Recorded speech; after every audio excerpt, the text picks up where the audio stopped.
Bismillah, Assalamualaikum warahmatullahi wabarakatuh. Alhamdulillahirabbil alamin wa bihi nasta'in. Wassalatu wassalamu ala asyrafil anbiya'i wal mursalin wa ala alihi wa ashabihi wa man tabi'ahum bi ihsanin ila yaumiddin. Qala Allah tabaraka wa ta'ala fi kitabihil karim, ya ayyuhalladzina amanu taqullaha haqqa tuqatih wa la tamutunna illa wa antum muslimun. وقال جل في علاه يا أيها الناس اتقوا ربكم الذي خلقكم من نفس واحدة وخلق منها زوجها وبث منهما رجالا كثيرا ونساء واتقوا الله الذي تساءلون به والأرحام إن الله كان عليكم رقيبا وقال أيضا يا أيها الذين آمنوا اتقوا الله وقولوا قولا سديدا يصلح لكم أعمالكم ويغفر لكم ذنوبكم ومن يطع الله ورسوله فقد فاز فوزا عظيما. Amma ba'd. Alhamdulillah, segala puji dan syukur kepada Allah Subhanahu wa taala atas kenikmatan-kenikmatan dan juga karunia yang Allah Subhanahu wa taala berikan kepada kita semua. Kemudian tidak lupa semoga salawat dan salam senantiasa diberikan kepada Nabi Muhammad sallallahu alaihi wasallam, diberikan kepada para sahabatnya, diberikan kepada keluarganya, dan juga diberikan kepada seluruh orang-orang yang mengikuti petunjuk beliau dengan baik sampai kelak datangnya hari kiamat. Saudara sekalian yang dimuliakan oleh Allah Subhanahu wa taala, insyaallah pada pertemuan sore hari ini kita akan membahas tentang masalah i'tikaf. Yang pertama yang akan kita bahas adalah ta'rifu al-i'tikaf, pengertian dari i'tikaf. I'tikaf lughatan, i'tikaf secara bahasa artinya adalah luzumu syai' wal iqbalu anhu. Secara bahasa arti dari i'tikaf adalah luzumu syai', yaitu menetapi sesuatu, wal iqbalu alaihi, dan menerimanya atau menghadap kepadanya. Ini i'tikaf. Wa minhu qauluhu ta'ala, dan dari sinilah difahami firman Allah Subhanahu wa ta'ala, ma hadhihi tamasilul ladzi antum laha akifun. Surat Al-Anbiya ayat yang ke-52. Dalam surat Al-Anbiya ayat yang ke-52 ini Allah Subhanahu wa taala menceritakan kisah tentang Nabi Ibrahim yang berkata kepada kaumnya, yang mana Nabi Ibrahim berkata kepada mereka, ma hadhihi tamasil allati antum laha akifun. Ini berhala-berhala macam apa yang kalian sembah ini? Maka i'tikaf ini adalah menetapi sesuatu atau menerima. Adapun secara syar'i makna dari i'tikaf adalah luzumul masjid li ta'atillahi ta'ala fihi. Seseorang menetapi masjid dalam rangka melakukan ketaatan kepada Allah Subhanahu wa taala. Itu pengertian dari i'tikaf secara syar'i. Ketika seorang berdiam diri atau menetapi masjid li ta'atillah dengan tujuan untuk melakukan ketaatan kepada Allah Subhanahu wa taala, maka dia telah beriktikaf. Adapun hukum i'tikaf, setelah kita mengetahui apa itu i'tikaf, i'tikaf itu secara syar'i artinya seseorang berdiam diri di masjid atau menetapi masjid dalam rangka melakukan ketaatan, maka hukum i'tikaf adalah mustahab, disukai. Jadi i'tikaf ini hukumnya adalah mustahab. Lirijali wan nisa, baik bagi laki-laki maupun bagi wanita. Jadi laki-laki dan wanita disukai atau mustahab atau disunnahkan untuk beriktikaf. Di hadis Aisyah, ini berdasarkan hadis Aisyah radhiyallahu taala anha, ada Nabi sallallahu alaihi wasallam kana ya'takifu al-asra al-awakhir min Ramadan. Nabi sallallahu alaihi wasallam i'tikaf di 10 akhir bulan Ramadan. Hatta tawaffahu Allah, sampai kemudian Allah Subhanahu wa taala mewafatkan beliau. Summa i'takafa azwajuhu min ba'dihi, kemudian istri-istri beliau pun beriktikaf setelahnya. Hadis yang diriwayatkan oleh Imam Bukhari dan Muslim. Jadi hukum i'tikaf adalah sunnah atau mustahab yang dicontohkan oleh Nabi SAW. dan juga dicontohkan oleh istri-istri Nabi SAW. Jadi i'tikaf ini hukumnya sunnah atau mustahab bagi laki-laki maupun wanita. Laki-laki maupun wanita bisa i'tikaf semuanya. Kemudian, apa hikmah dari disyariatkannya i'tikaf? Setelah kita mengetahui pengertian dari i'tikaf, i'tikaf itu berdiam diri di masjid dalam rangka melakukan ketaatan kepada Allah. Kemudian hukum i'tikaf adalah sunnah atau mustahab baik bagi laki-laki maupun wanita. Sebagaimana hadis Aisyah radhiyallahu taala anha, bahwasanya Nabi SAW beriktikaf di 10 malam terakhir bulan Ramadan. Hatta tawafahu Allah, sampai Allah Subhanahu wa taala mewafatkan beliau. Kemudian setelah itu istri-istri Nabi SAW pun juga beriktikaf setelahnya. Jadi setelah Nabi meninggal, istri-istri Nabi juga beriktikaf pada waktu tersebut, yaitu di 10 malam terakhir bulan Ramadan. Kemudian hikmah dari disyariatkannya i'tikaf. Apa sih alasan atau apa sih faedah dari i'tikaf? Hikmah min masyru'iyatil i'tikaf, hikmah dari disyariatkannya i'tikaf banyak sekali. Di antaranya adalah untuk memusatkan hati kepada Allah Subhanahu wa taala. Jadi uquful qalbi ala Allah taala. Jadi untuk berusaha memusatkan hati, memfokuskan hati untuk melakukan ibadah ketaatan kepada Allah Subhanahu wa taala. Kemudian hikmah dari i'tikaf yang berikutnya adalah al-khulwatu bihi, khulwah dengan Allah Subhanahu wa taala, bermunajat dengan Allah Subhanahu wa taala, menyendiri dengan Allah Subhanahu wa taala. Wa inqita'u anil insighal bil khalqi, dan memutus kesibukan-kesibukan dengan makhluk. Jadi kita memfokuskan diri untuk berkomunikasi dengan Khaliq, yaitu Allah Subhanahu wa taala, dan memutus dari terlalu sibuk terhadap makhluk. Makanya i'tikaf itu isinya ibadah, i'tikaf isinya zikir, i'tikaf isinya baca Al-Quran, i'tikaf isinya salat. Fokus pada Allah Subhanahu wa taala, bermunajat, berdoa, meminta kepada Allah Subhanahu wa taala, menyendiri. Ini i'tikaf.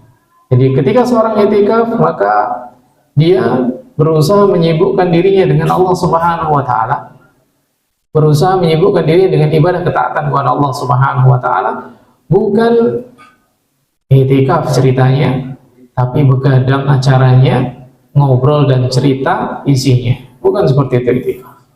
Di i'tikaf itu ketika seorang menetapi masjid, kemudian mengisi waktunya dengan khulwah, ketaatan kepada Allah Subhanahu wa taala, maka lihat bagaimana Nabi SAW dan para sahabat radhiyallahu taala. Mereka kalau i'tikaf mereka menyendiri. Bahkan Nabi SAW menyendiri dari para sahabat dan membuat di sana ada tirai, jadi menutup diri i'tikaf. Hal ini dapat kita lihat ketika seseorang membaca Al-Quran dengan suara keras di saat i'tikaf. Ini ada hadisnya, silakan dicek. Kemudian Nabi SAW membuka tirainya. Kemudian beliau berkata kepada para sahabat, ketahuilah sesungguhnya setiap kalian itu sedang bermunajat, maka jangan saling mengganggu satu sama lain. Ini ketika masing-masing mengeraskan bacaan, mengeraskan qiraahnya terhadap Al-Quran. Maka kata Nabi SAW, semua di antara kalian itu sedang bermunajat, maka jangan saling mengganggu satu sama lain. Mengeluarkan suara tidak masalah ketika tidak mengganggu yang lainnya. Jadi ketika ibadah, ketika i'tikaf, itu diperlukan ketenangan, diperlukan kekhusyuan. Maka bersikap secukupnya ketika membaca Al-Quran, ketika berzikir dan yang lainnya, tidak dengan menggunakan suara yang keras atau bahkan menggunakan pengeras suara. Mengeraskan suara saja ditegur oleh Nabi SAW, apalagi jika menggunakan pengeras suara. Kemudian selanjutnya, di antara hikmah dari disyariatkannya i'tikaf adalah idraku fadli lailatul qadar, agar seorang bisa mendapatkan keutamaan malam Lailatul Qadar, yang mana kata Allah Subhanahu wa taala, Lailatul Qadri khairum min alfi syahr. Malam Lailatul Qadar itu khair, lebih baik min alfi syahr, dari 1000 bulan. Ini diantara hikmah-hikmah dari disyariatkannya i'tikaf.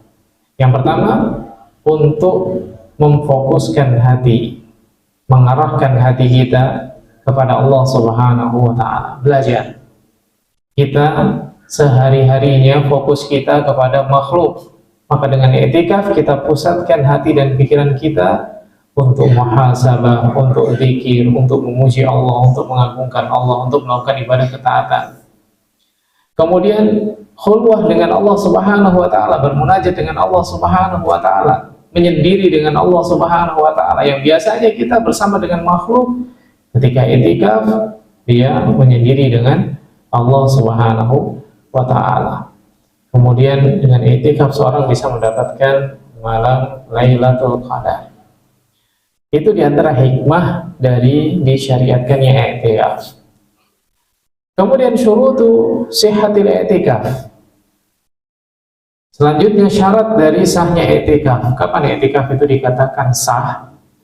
Maka la yasihul i'tikafu illa idza istama'at sab'atu syurutin. I'tikaf itu tidak dianggap sah kecuali apabila terpenuhi 7 syarat. 7 syarat sahnya i'tikaf. Apa saja? Yang pertama, Islam. Kalau dia bukan seorang muslim, mau i'tikaf dimanapun, sepanjang apapun, selama apapun, tidak dianggap ibadah, karena ada mane penghalang yang menghalangi dari diterimanya i'tikaf, yaitu dia bukan seorang muslim. Maka la yasihul i'tikafu minal kafir, tidak sah i'tikafnya orang kafir, karena kekufuran itu adalah merupakan penyebab tidak diterimanya amalan. Hal ini sebagaimana yang Allah Subhanahu wa taala sebutkan di dalam surat At-Taubah ayat yang ke-54, ma mana'ahum an tuqbala minhum nafaqatuhum illa annahum kafaru billahi wa birasulih.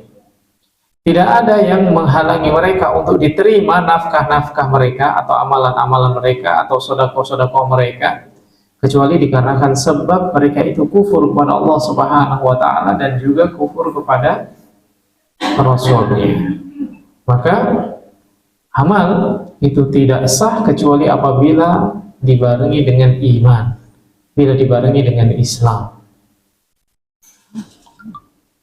Dan orang yang tidak beriman kepada Allah, tidak berserah diri kepada Allah Subhanahu wa taala, tidak beribadah hanya kepada Allah, maka Allah Subhanahu wa taala akan menghapus amalan-amalannya, tidak diterima oleh Allah Subhanahu wa ta'ala, sebagaimana yang Allah Subhanahu wa ta'ala sebutkan di dalam surat Az-Zumar ayat yang ke-65, la in asyrakta la yahbatanna amaluka wa la takunanna minal khasirin. Kalau kamu melakukan kesyirikan, maka akan kami hapuskan amalan-amalanmu dan kamu akan menjadi orang-orang yang merugi.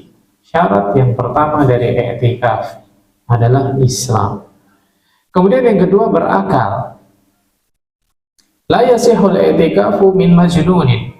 Tidak sah i'tikaf orang yang tidak memiliki akal atau majnun. Li hadisi Ali, berdasarkan hadis Ali bin Abi Thalib wa Aisyah, dan juga Aisyah radhiyallahu taala anhuma, ani Nabi SAW, dari Nabi sallallahu alaihi wasallam, qala rufi'al qalamu an salasatin. Pena itu diangkat dari 3 orang. Anin naimi hatta yastayqid, anis sabi hatta yahtalim, wa anil majnun hatta yakil. Gak dicatat amalan seseorang itu sampai kalau dia tidur sampai dia bangun, kalau dia anak-anak sampai dia balik, dari orang gila sampai dia berakal. Jadi orang yang nggak memiliki akal itu tidak sah ibadahnya. Kenapa orang yang nggak berakal nggak sah ibadahnya? Karena ibadah itu membutuhkan tujuan dan niat. Sedangkan orang tidak berakal, dia tidak tahu tujuannya dan tidak punya niat. Dan niat adalah syarat dari sahnya semua amalan. Kemudian yang berikutnya, tamyiz. Syarat yang berikutnya adalah tamyiz. Yang pertama Islam, yang kedua berakal, yang ketiga tamyiz. Apa itu tamyiz? Tamyiz itu bisa membedakan mana yang baik, mana yang buruk, mana perintah, mana larangan, mana halal, mana haram. Ini tamyiz. Jadi tidak sah iktikaf seorang yang tidak mumayyiz, sebagaimana hadis yang tadi kita sebutkan, ansabi hatta yahtalim. Kemudian yang berikutnya, niat. Ini syarat dari sahnya iktikaf adalah niat. Hal ini sebagaimana hadis dari Umar bin Khattab radhiyallahu ta'ala anhu, innamal a'malu binniyat. Sesungguhnya amalan seorang itu diterima oleh Allah ataukah tidak dilihat dari niatnya. Kemudian yang berikutnya, yang kelima, adamu mayujibul husla. Dia dalam keadaan suci dari hal-hal yang mewajibkan mandi. Maka la yasihul i'tikafu ibtida'an min haidin wa nufasa wa junub walau mutawaddi'an. Maka tidak sah i'tikaf yang dimulai oleh seorang yang dalam keadaan haid atau dalam keadaan nifas atau dalam keadaan junub meskipun dia berwudu. Wa man aznaba wa huwa mu'takifun wajib alaihi al-ihtisal. Namun kalau misalkan seseorang awalnya iktikaf itu tidak dalam keadaan junub, kemudian di tengah-tengah iktikaf dia junub, mimpi misalkan, maka wajib bagi dia untuk mandi.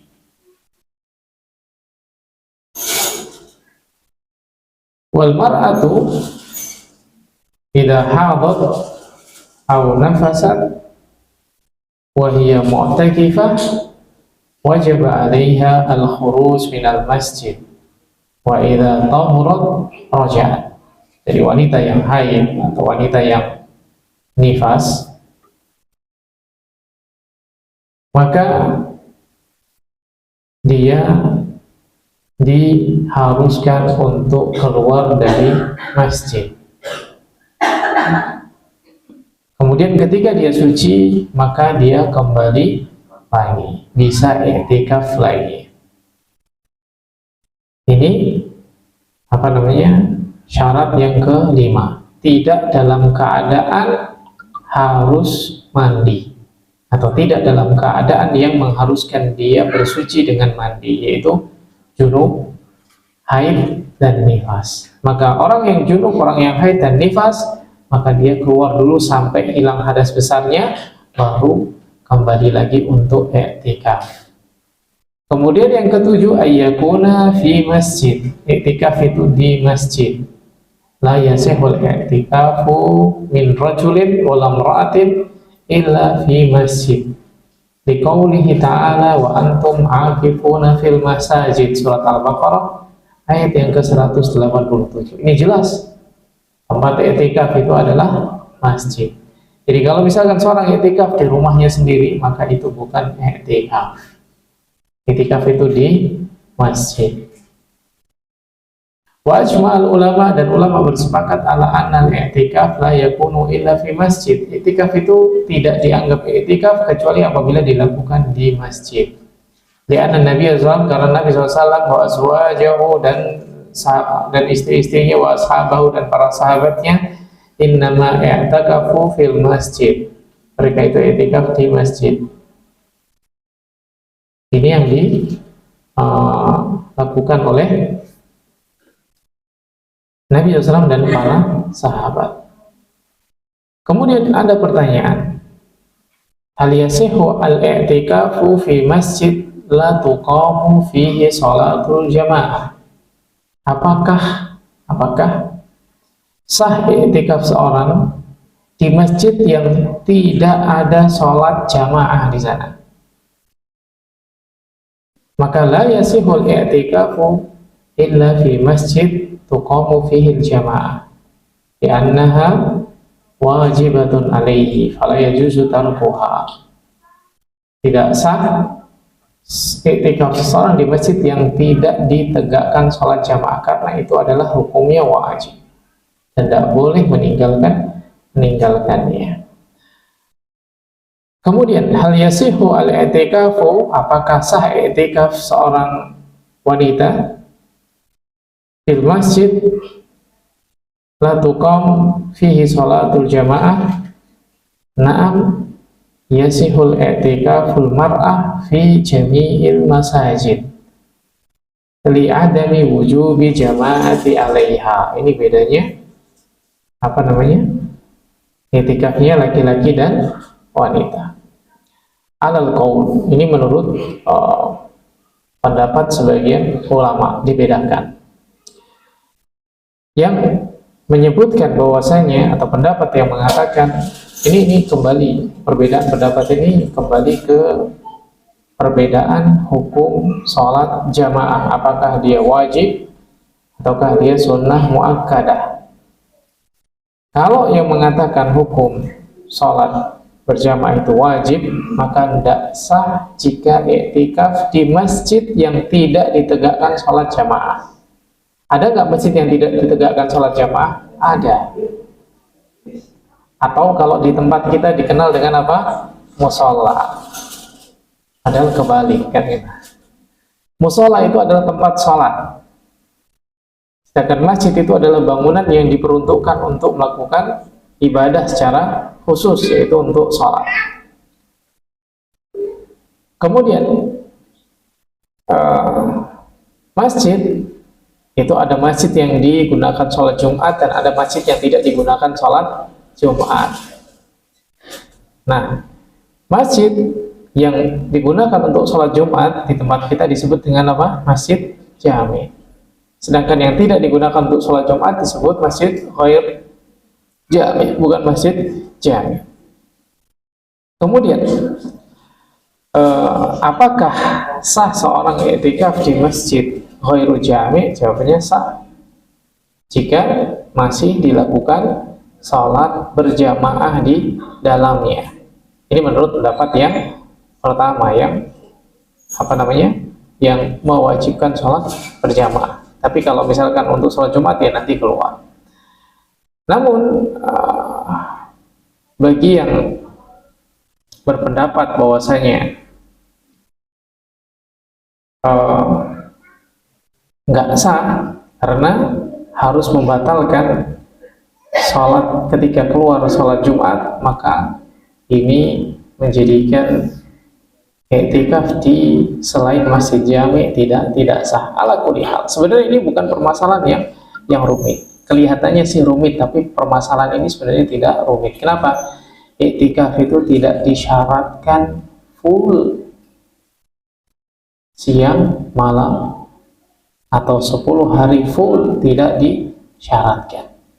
Di kapanpun seseorang berdiam diri di masjid dalam rangka i'tikaf, maka dia dianggap i'tikaf, meskipun hanya saatan, meskipun hanya sesaat, meskipun hanya 1 jam, 2 jam, 10 menit, 5 menit. Ketika dia i'tikaf, dia diam di sana, dia dapat pahala i'tikaf. Kemudian semakin lama tentu pahalanya semakin banyak, semakin lama semakin besar. Baik, ketika dia ada suatu keadaan yang mengharuskan dia keluar, ya dia membatalkan i'tikaf, nanti balik lagi i'tikaf lagi. Ini bukan sesuatu yang sulit sebenarnya. Jadi i'tikaf itu intinya tidak dilakukan kecuali di masjid. Masjid tersebut masjid yang dilaksanakan sholat Jumat maupun tidak dilaksanakan sholat Jumat, ketika dia adalah masjid maka bisa i'tikaf di sana. Kemudian yang ketujuh, izin dari suami jika seorang istri itu ingin i'tikaf. Dan la yasih, tidak sah i'tikaful mar'ah, i'tikafnya wanita, illa idza, kecuali apabila adina laha zawjuha, suaminya mengizinkannya.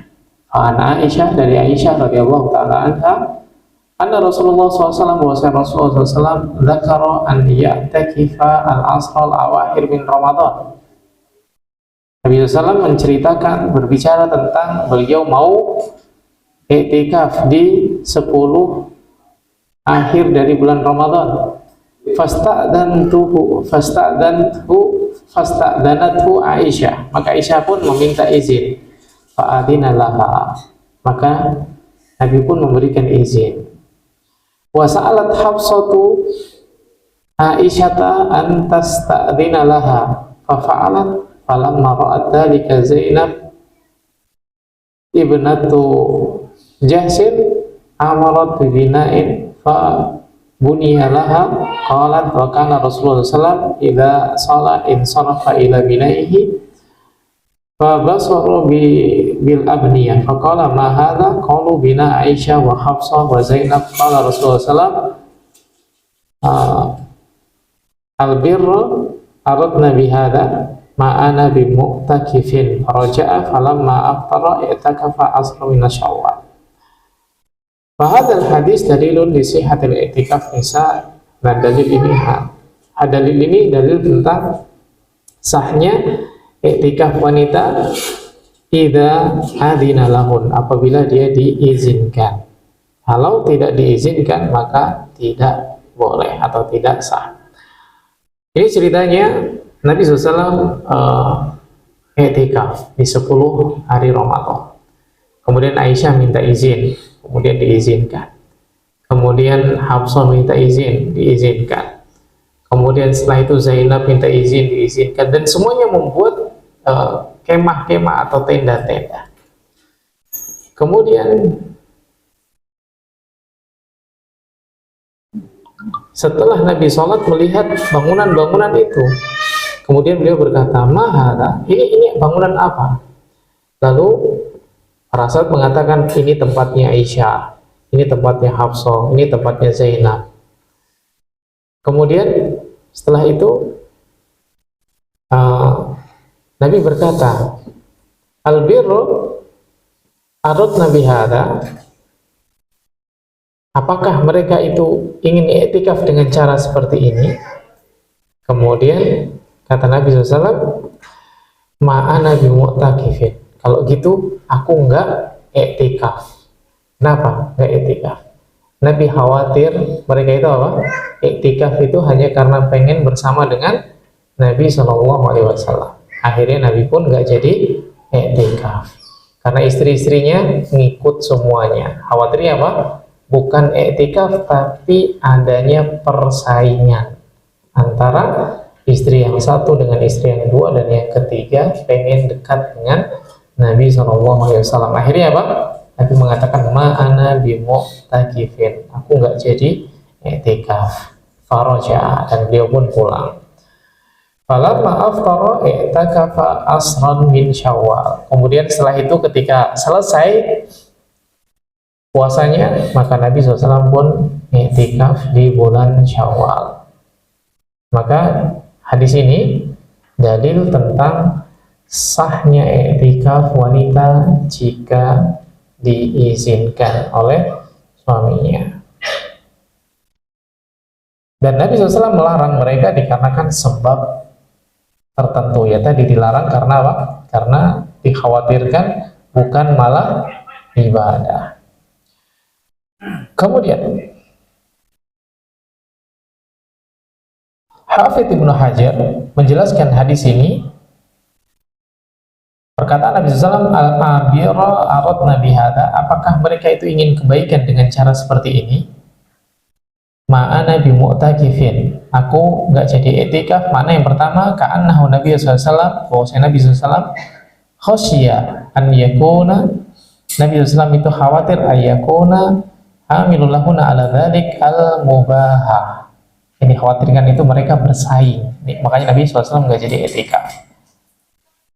Kemudian yang kedua, lama adina li Aisyah wa Hafsah awalan karena khafifan. Ini sedikit. Kemudian ketika yang lainnya minta izin terus, dikhawatirkan semuanya nanti jadi penuh. Dan ini akan apa? Fa yudayyikul masjid alal musallin. Sehingga apa? Akan menyempitkan masjid untuk orang-orang yang salat. Jadi ketika semua keluarganya Nabi SAW, banyak keluarganya Nabi SAW, nggak hanya Aisyah, nggak hanya siapa? Hafsah, nggak hanya Zainab, tapi ada istri-istri yang lain, ada Ummu Salamah dan yang lainnya semuanya. Nanti kalau misalkan datang semuanya masing-masing membuat bangunannya, membuat kemah-kemahnya, membuat tenda-tendanya, maka akan menyempitkan masjid. Maka beliau pun melarang dan nggak jadi i'tikaf. Kemudian yang ketiga, Nabi SAW nggak jadi i'tikaf atau mengingkari i'tikafnya Aisyah, Hafsah, dan Zainab. Kenapa? Karena sifat yang dimiliki oleh niswah. Siapa niswah? Wanita. Kenapa? Apa sifatnya? Anna istima'an niswati indahu. Sesungguhnya hadirnya siapa? Niswah, wanita-wanita itu di sisi Nabi SAW, yusayyiruhu kal jalis fi baitihi, seperti nggak ada bedanya dengan apa? Dia berada di rumah. Seperti Nabi SAW nggak ada bedanya ketika di rumah. Ketika istri-istrinya datang semua, hadir semua, ya apa bedanya dengan di rumah? Yang awalnya gitu kan, yang awalnya pengen fokus ibadah, akhirnya apa? Terpecah fokusnya. Warubbama saghalnahu an takhalli, sehingga dikhawatirkan menyibukkan Nabi SAW dari bermunajat kepada Allah Subhanahu wa Ta'ala. Makanya Nabi SAW nggak jadi i'tikaf, karena sifatnya wanita itu kan. Kalau misalkan i'tikaf, apalagi banyak kan gitu, mereka ngumpul jadi satu, apalagi kalau misalkan semuanya adalah istri Nabi SAW, mereka nanti saling bersaing satu sama lain. Ya kita tahu, kalau kita mempelajari atau membaca sirah Nabi SAW, bagaimana istri-istri Nabi itu bersaing di dalam berbuat baik kepada Nabi SAW, dan mereka juga saling cemburu satu sama lain. Seperti ketika Zainab mengirimkan makanan ke Nabi SAW, dan di saat itu ada Aisyah, maka Aisyah pun marah, dilempar piringnya. Kemudian Nabi SAW mengatakan, gharat ummukum, ibu kalian sedang cemburu. Dan ini memang sifatnya seperti itu. Dikhawatirkan bukannya malah ibadah, malah ribut sendiri nanti di sana. Ala kulli hal, wanita itu boleh i'tikaf ketika mendapatkan izin dari suaminya. Ini 7 syarat dari sahnya i'tikaf. Yang pertama Islam, yang kedua berakal, kemudian yang ketiga tamyiz, kemudian yang keempat niat, kemudian yang kelima tidak sedang dalam keadaan hadas besar yang mengharuskan mandi, kemudian yang keenam hendaknya di masjid, kemudian yang ketujuh dapat izin dari suami jika seorang istri ingin i'tikaf. Kemudian yang berikutnya mufsidatul i'tikaf, perusak i'tikaf. I'tikaf ini memiliki pembatal. Di antara pembatal i'tikaf adalah khuruj minal masjid li ghairi hajah, keluar masjid tanpa ada perlu. Aisyah radhiyallahu taala berkata, karena Nabi SAW idza i'takafa, Nabi SAW ketika i'tikaf, yudni ilayya ra'sahu, beliau menjulurkan kepalanya kepadaku, fa urajjiluhu, dan aku pun menyisirnya. Wa kana la yadkhulul bait illa li hajatil insan, dan beliau itu tidak masuk ke rumah kecuali apabila ada keperluan. Jadi orang i'tikaf boleh keluar masjid jika memang ada hajat. Tapi kalau nggak ada hajat, maka dia tidak diperbolehkan. Apa itu hajatnya di sini? Wahya al-akru wasyurbu wa nahwihima, makan dan minum dan yang semisalnya. Jadi kalau misalkan dia pulang makan, pulang minum, maka tidak masalah. Wahadal hadis, dan hadis ini menunjukkan anal mu'takif, bahwasanya orang yang i'tikaf idza kharaja ba'duhu minal masjid ayat wa rijal wa ras lam yu'til i'tikaf. Jadi sebagian anggota tubuhnya keluar dari masjid, maka itu tidak membatalkan i'tikaf. Kemudian Aisyah juga menceritakan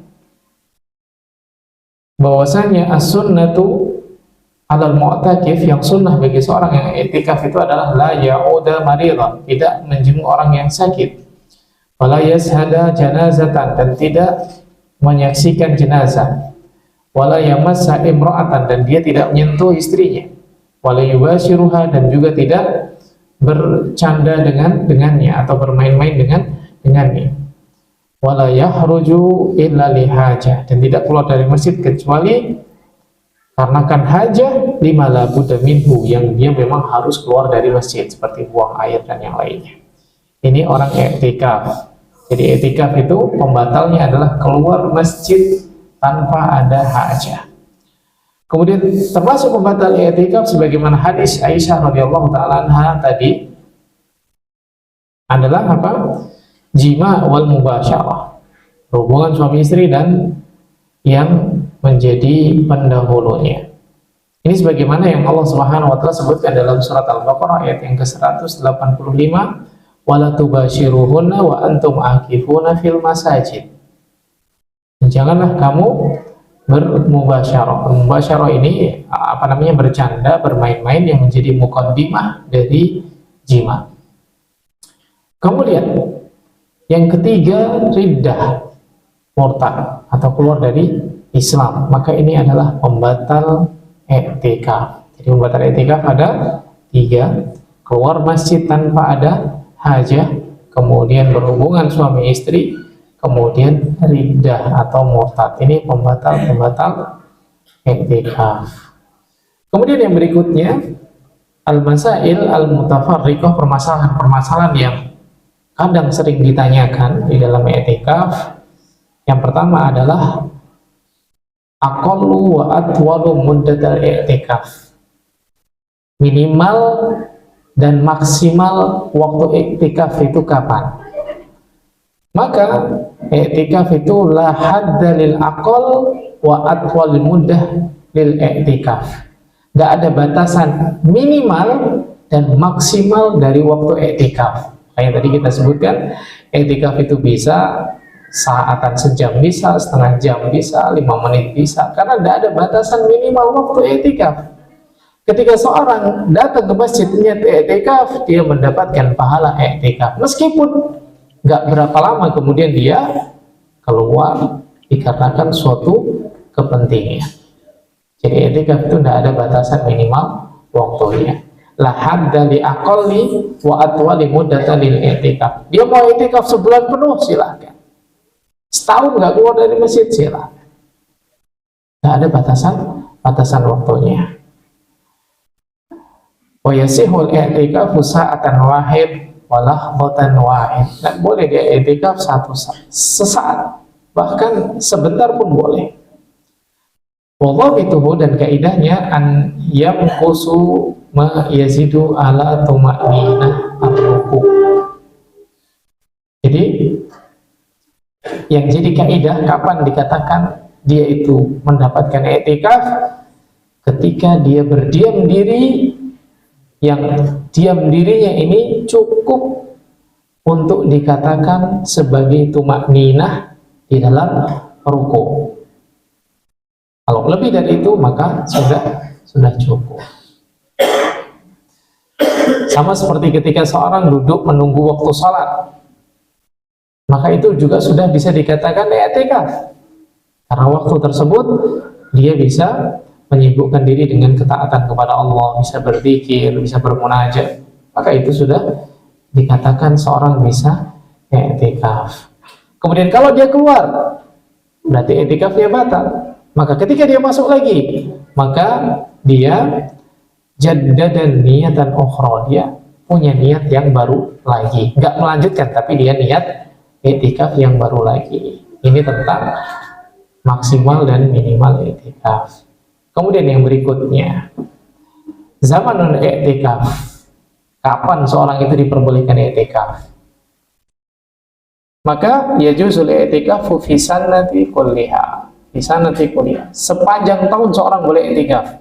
Jadi i'tikaf itu bukan hanya Ramadan saja. Syawal boleh, Zulqa'dah boleh, Zulhijjah boleh, Muharram boleh, Safar boleh, Rabiul Awal, Rabiul Tsani. Semuanya boleh. Sepanjang tahun, kapanpun kita pengen i'tikaf, kita bisa i'tikaf. Dan i'tikaf itu tidak disyaratkan harus puasa. I'tikaf tidak disyaratkan harus puasa. Misal, suatu hari misalkan, apapun itu harinya, bulan Sya'ban misalkan, tanggal 10 Sya'ban, aku pengen i'tikaf. Nah, dia datang ke masjid, niat i'tikaf. Niat i'tikaf gimana? Ya dia tahu dalam hati dia pengen i'tikaf, pengen berdiam diri, pengen tinggal di masjid untuk melakukan ibadah ketaatan kepada Allah Subhanahu wa taala. Masuk masjid, niat i'tikaf, baca Quran, zikir, sudah dia dapat pahala i'tikaf. Mudah i'tikaf, tidak ada nawaitunya. Karena i'tikaf itu ketika seorang meniatkan diri berdiam diri dalam masjid dalam rangka melakukan ibadah ketaatan, maka dia telah beriktikaf. Kapanpun boleh, berapa lama pun boleh, sejam, 2 jam, setengah jam, 10 menit, 15 menit, boleh, nggak masalah. Bulan Ramadan, bulan Syawal, bulan Safar, bulan apapun, maka diperbolehkan. Nah, sekarang lebih khusus lagi. Jika seorang ingin i'tikaf atau niat i'tikaf 10 hari terakhir di bulan Ramadan, maka kapan dia memulainya? Kapan memulainya? Man arada i'tikaf asril awakhir min Ramadan fa'alaihi an yadkhulal masjid qabla ghurubi syamsi lailata hadiya wa isrin min Ramadan. Kapan? Sebelum matahari tenggelam pada malam 21 Ramadan. Lailah hadiya wa isrin Ramadan. Ini mulai masuknya. Li hadis Abi Sa'id Al-Khudri. Hari ini berdasarkan hadis Abu Sa'id Al-Khudri, anna Rasulullah SAW, bahwasanya Rasulullah SAW kana ya'takifu min asril awsat min Ramadan. Beliau beriktikaf di 10 yang tengah dari Ramadan. Fa'takafa aman hatta idza kana lailah 21, mulainya kapan? Malam lailah 21, wa hiya lailah allati yahruju min sabihatiha minal i'tikafihi. Itu adalah beliau mulai i'tikaf full, penuh di dalam i'tikafnya, yaitu kapan? Malam 21, malam 21. Maka dan beliau berkata, jadi pagi harinya beliau berkata, man kana i'takafa ma'i falya'takif al-asrul awakhir. Barang siapa yang mau i'tikaf bersamaku, maka i'tikaflah di 10 malam terakhir. Ini kapan mulai i'tikaf. Kemudian ma yustahabbu lil mu'takif, apa saja yang disunahkan dan disukai untuk orang yang beriktikaf. Maka orang yang beriktikaf disukai untuk menyibukkan diri dengan jami' anwa al-ibadah, dengan berbagai macam ibadah. Al-mumkinati lahu, yang mungkin dia lakukan, fikir, tilawah Quran, sholat, dan apapun yang lain. Selagi itu adalah amalan-amalan soleh, bisa dia lakukan. Membantu orang lain, menolong orang lain, mengajarkan ilmu, ini bisa dia lakukan. Itu adalah ilmu yang bermanfaat yang bisa dia bagikan atau dia berikan.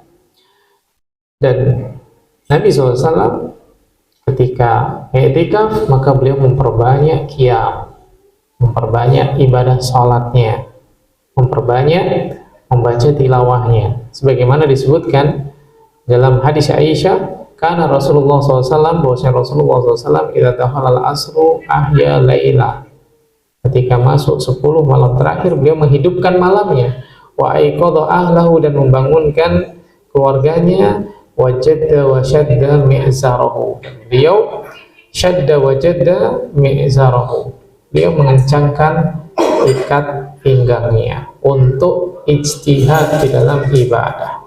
Ini yang dilakukan. Kemudian yang berikutnya, orang yang beriktikaf maka hendaknya dia berusaha untuk mencari malam Lailatul Qadar. Bagaimana iktikaf berusaha mencari malam Lailatul Qadar? Dia tidak melewatkan satu malam pun kecuali dia beriktikaf. Ini mencari malam Lailatul Qadar. Jadi semuanya, semua malam, karena kita nggak pernah tahu dia tempatnya di mana. Maka jangan mencukupkan diri dengan yang ganjil-ganjil saja, kemudian yang genap. Nabi SAW mencontohkan apa? 10 malam terakhir, semuanya malamnya. Jadi itikaf ini jangan sampai melewatkan dari mencari malam Lailatul Qadar, karena kita nggak pernah tahu dia tempatnya di mana. Selagi kita menghidupkan seluruh malam di 10 hari terakhir bulan Ramadan, maka kita akan mendapatkan keutamaan malam Lailatul Qadar tersebut. Dan mendapatkan malam Lailatul Qadar itu tidak seperti anggapan sebagian orang, wah dia nanti akan dapat aura tertentu atau mendapatkan sesuatu yang istimewa. Allah Subhanahu wa Ta'ala yang mengetahui pahalanya. Sama seperti kita melakukan sholat, Allah Subhanahu wa Ta'ala menerima sholat kita, maka Allah yang tahu pahalanya. Kita puasa, Allah menerima puasa kita, maka Allah yang tahu pahalanya. Dan kita nggak harus tahu, ciri-ciri sholat saya diterima begini dan begitu. Saya sudah diterima sholatnya nih, saya sudah diterima puasanya nih, saya diterima ibadahnya di malam Lailatul Qadar. Serahkan semuanya kepada Allah Subhanahu wa Ta'ala, karena memang Allah Subhanahu wa Ta'ala yang maha tahu tentang hal tersebut. Dan hikmah kenapa Allah Subhanahu wa Ta'ala menyembunyikan malam Lailatul Qadar adalah agar kita sungguh-sungguh mencarinya, melakukan ibadah di seluruh malamnya. Ini diantara hikmah dari Allah Subhanahu wa Ta'ala tidak memberikan kepada kita kapan malam Lailatul Qadar itu Allah Subhanahu wa Ta'ala turunkan. Yang jelas malam tersebut adalah malam yang lebih baik daripada 1000 bulan. Ini beberapa hal yang berkaitan dengan i'tikaf. I'tikaf ini hukumnya adalah mustahab atau hukumnya adalah sunnah yang Nabi SAW contohkan, dan dicontohkan pula oleh istri-istri Nabi SAW. Kemudian i'tikaf memiliki syarat yang harus dipenuhi agar i'tikafnya sah, dan dia ada 7 syarat. Kemudian i'tikaf ada pembatal-pembatalnya, dan pembatal i'tikaf ada berapa? 3. Ini harus diperhatikan. Kemudian isi waktu kita di saat i'tikaf dengan melakukan ketaatan kepada Allah Subhanahu wa Ta'ala, bukan sekedar pindah tempat saja. Yang awalnya ngobrol di rumah jadi ngobrol di masjid, yang awalnya ngobrol di pinggir jalan ganti jadi ngobrol di masjid. Itu bukan i'tikaf, karena diantara hikmah disyariatkan i'tikaf adalah memutus kebiasaan-kebiasaan tersibukkan dengan dunia dengan apa? Diganti kesibukan ketaatan kepada Allah Subhanahu wa Ta'ala. Dan waktu i'tikaf itu nggak panjang, saudara sekalian dimuliakan oleh Allah, nggak panjang. Allah Subhanahu wa Ta'ala menjadikan kita 1 tahun ada 12 bulan, dan 1 bulan Allah Subhanahu wa Ta'ala pilih untuk dijadikan bulan ibadah, yaitu bulan Ramadan. Bulan Ramadan ada 30 hari, dan Nabi SAW mencontohkan kepada kita i'tikaf hanya berapa? 10 hari di akhir bulan Ramadan. Maka i'tikaf itu tidak lama, ibadah itu tidak lama, melakukan ketaatan kepada Allah itu tidak lama, tapi balasan yang Allah Subhanahu wa Ta'ala berikan kepada kita amat sangat besar. Maka jangan sia-siakan waktu yang sebentar ini, waktu yang nggak lama yang Allah berikan kepada kita. Allah Ta'ala a'lam. Insya Allah kita akan lanjutkan pada pertemuan yang berikutnya tentang adab-adab berhari raya dan hal-hal yang berkaitan dengan zakat fitri. Dalam kitab ini kita telah menjelaskan tentang persiapan bulan Ramadan, kemudian hukum-hukum yang berkaitan dengan bulan Ramadan, kemudian kita sudah menjelaskan tentang hukum-hukum yang berkaitan dengan i'tikaf. Insya Allah nanti kita akan lanjutkan tentang masalah zakat dan adab berhari raya. Insya Allah nanti akan kita bahas pada pertemuan yang akan datang. Barakallahu fikum, jazakumullahu khairan katsiran. Subhanakallahumma wa bihamdika, asyhadu an la ilaha illa anta, astaghfiruka wa atubu ilaik. Assalamualaikum warahmatullahi wabarakatuh.